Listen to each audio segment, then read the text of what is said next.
I'll say a really difficult game to talk about there, and you're not looking a happy man. No, disappointed. I thought first half we were good in our shape. United threw everything at us with a strong win behind them, and we were good in the counter, I thought, at times. So I was happy at half time getting in at 0-0. But we said to the players that we felt we just had to change the way we played in the second half, because we had the wind and the ascendancy was with us. But we never did that. We never passed the ball well enough second half. So for that point of view, I'm disappointed in my own team. But you know, you've obviously got to look at the sending off. It's 1-0. It's 15 minutes to go. You know, we keep 11 men in the pack. You never know what can happen. But the minute it goes down to 10 men, you're doing 1-0 away from home. It becomes difficult. And you know, there's two things in that I'm disappointed with. One, my own player, because I think he was naive in jumping up as he did, because he gives the referee a decision to make. But I honestly thought, right in front of me, I thought the initial tackle was a horrific tackle.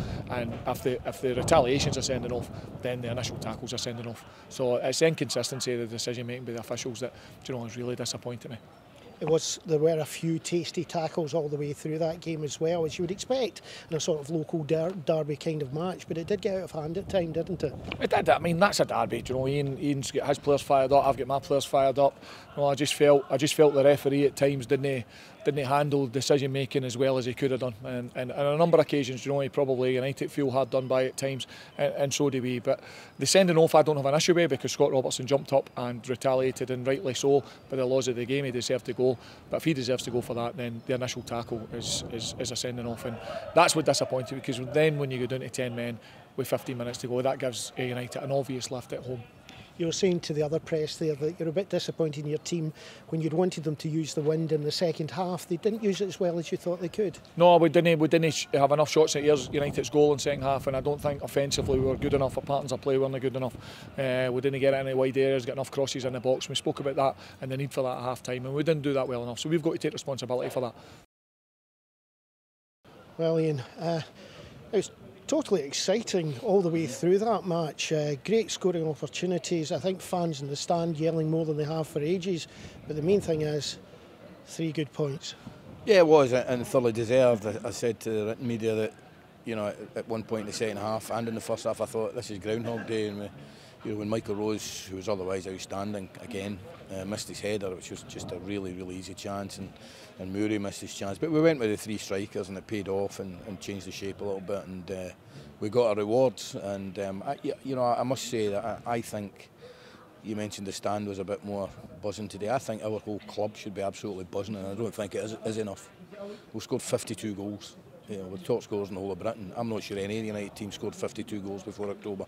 So I think the whole place, fans, directors, players, backroom should be buzzing and proud of the players. Not to do with me, proud of the players for what they've done. It was a hard-fought game today. It was a bit tousy at times as well. And if you look back at that, we'll see 2 sending offs, but there was a lot going on out there.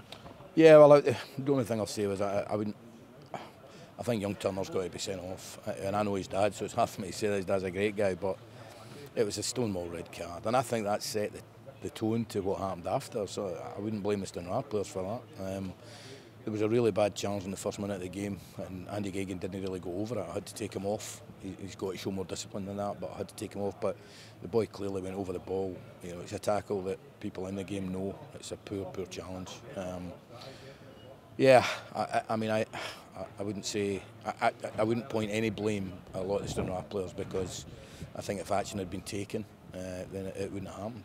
There were some really dangerous tackles that could have been getting some really nasty injuries. It was a derby and it was tousy, but young Turner, who's a good young player and he's a lovely lad, their manager knows he should have went for that one. It was just a real Stonewall red card, and I think that infuriated things and made things a little bit worse, and then it continued on. And to be honest, I didn't see the Scott Robertson incident. I didn't really see the belly, the Stephen Bell incident. So, but you know, it happened, and we just got to go on. So just 1 goal short then of going top of the league. Well, I got the message on with 5 minutes to go that I felt if we scored another goal, go top.